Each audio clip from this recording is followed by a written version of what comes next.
The location that we're at right now is in Wenden Domestic Water Improvement District Waterworks. This is where we make water. My name is Gary Saiter. I'm a 15-year resident of Wenden. My job is as the chairman of the board for the water department and general manager of the water department. The water district is responsible for providing potable water to every household within our district.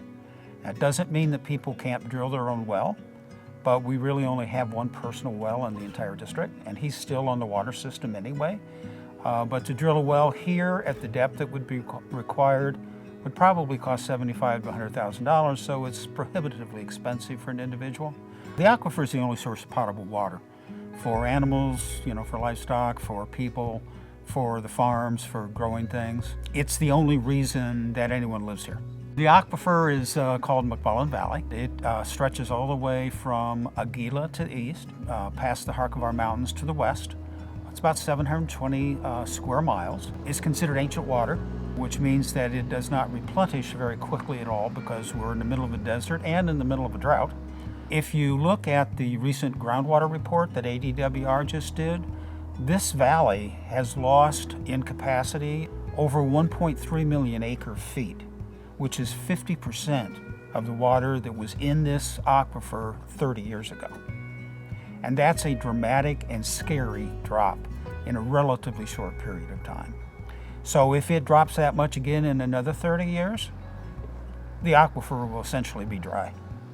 And there won't be anybody living here then. No water, no life.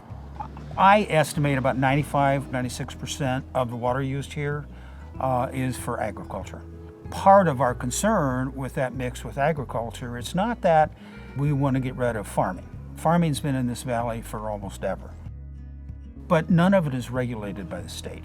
It's free for all. So if you get a permit from ADWR to drill a well, you just stick a straw in the ground and suck water out. You don't even have to report how much you're taking out. The things that I'd like to see is I'd like to see the farms have to do the same thing that I have to do as the water department. I have to report to ADWR and ADQ water usage, how much we lose, how much we pump, and all of that kind of information.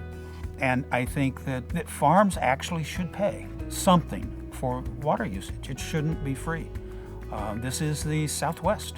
We're in the middle of a desert with all of the things that deserts mean. But I'm not an advocate of getting rid of farming by any means. Back in the early 80s, when the water policies were put together, people in rural Arizona resisted dramatically having any controls or anything on their water usage because they were afraid it would just lead to more control by the government. I understand that. That makes a certain amount of sense. But that was the early 80s. It's now 2024. Things are different now. Of the 7 basins that ADWR did an exhaustive study on just recently, results published December 1st, every single one of them has groundwater depletion. If we don't regulate, ultimately it's going to be a shrinking population, a shrinking economy, jobs lost, and people will leave the state.